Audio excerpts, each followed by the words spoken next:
Hello everyone, I am Sahana Kulkarni. So today we are going to discuss the chapter Wave Optics, that is the first session. So in this we will start with the introduction, that is to find the nature of the light, the different theories that will be given by the different scientists. In that the first theory we will discuss, that is a Descartes and the Newton's corpuscular theory. Corpusculars means it is the particles. So they assume that light is made up of the particles. So according to this theory, the speed of a light in the denser medium is greater than the rarer medium. So however, later on it was proved by the Foucault that the speed of a light which is greater in rarer medium than in the denser medium. So the next one, that theory will be given by the Huygens and the Fresnel's ether wave theory. So according to this theory, they have considered it as a light is one periodic disturbance which will be transmitted through the medium in the form of wave, and they assumed the medium in which the light travels is the ether medium. So ether is an invisible material medium which is assumed to occupy all the space, and this theory satisfactorily explains the phenomena of reflection and refraction, and it also predicted that the speed of light is greater in the rarer medium than in the denser medium.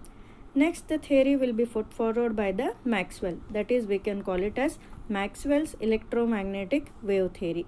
So according to this theory, light is an electromagnetic wave which consists of mutually perpendicular time varying electric and the magnetic fields, and which are also perpendicular to the direction of propagation of the light wave.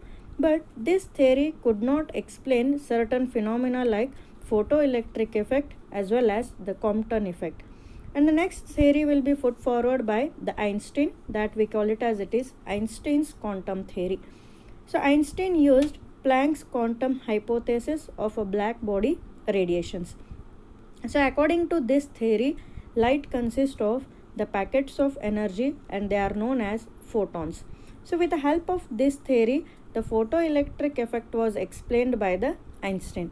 But this theory fails to explain the phenomena such as interference, diffraction as well as the polarization. And the next, the theory will be put forward by the de Broglie's theory, that is the dual nature of light. So de Broglie concluded that like matter, light is also having the dual nature. So his conclusion, which was based on the fact that is nature obeys symmetry. Symmetry means the equal. So our universe, which is made up of matter as well as the radiation.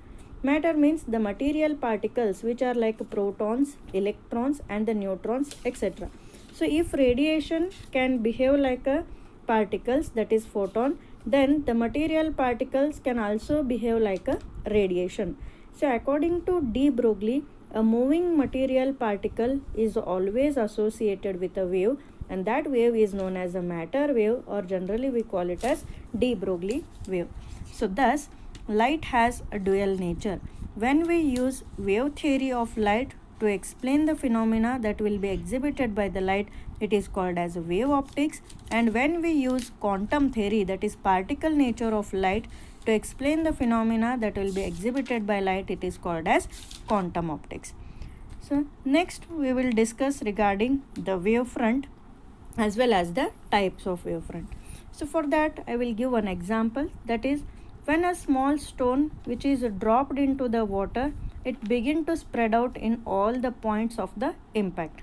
So every point on the surface that will starts oscillating with a time. At certain instant of time on the surface of water, we can see the circular rings.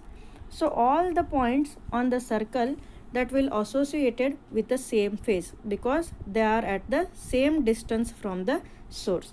So just you observe, whenever you throw or whenever you drop the stone into the water, the circular rings are begin, and the circular rings, they will move in certain way, that is at certain time all these particles are at in the crest position, and after certain time all these particles in the trough position. So we can say that all the particles at a certain time, they are in the certain phase, that is same phase we can call. So with the help of this we can define the wavefront. So wavefront, it is defined as it is a locus of a point which have the same phase of oscillation. locus of point means it is one place. So as example is given, the stone whenever you dropped into the water, so circular rings they will start to begin. So one circular ring means all these particles are at the crust position. That means at that locus of point means that area, all these position of that particles whatever they are there in the same phase, that is in same position. Therefore a wavefront it is defined as it is the locus of a point which have the same phase of oscillation. Next is the speed with which the wavefront moves outward, it is called as the speed of wave. And similarly, one more definition you have to know, that is a ray. A ray is a line perpendicular to the wavefront. So with the help of this, the energy of the wave which will travels. And the next we will study regarding the types of wavefront. So there are three types of wavefront. They are namely spherical wavefront, cylindrical wavefront, as well as the plane wavefront. So first we will discuss regarding the spherical wavefront. So in this spherical wavefront, from a point source, the emitting the waves which is uniformly in all the directions. The locus of all the points which are vibrating in the same phase and the same amplitude are the sphere around the point source. Such a wavefront we can call it as it is a spherical wavefront. So just to observe in the diagram, S is the point source. With the help of this point source, the wavefront which are emitted in all the directions and they are making the spheres. So these locus of points which are all the spheres and they are vibrating in the same phase, then we can call it as it is a spherical wavefront. Similarly, next will the second type of the wavefront, that is a cylindrical wavefront. So cylindrical wavefront means if the source of a light is linear shape, that is a line shape.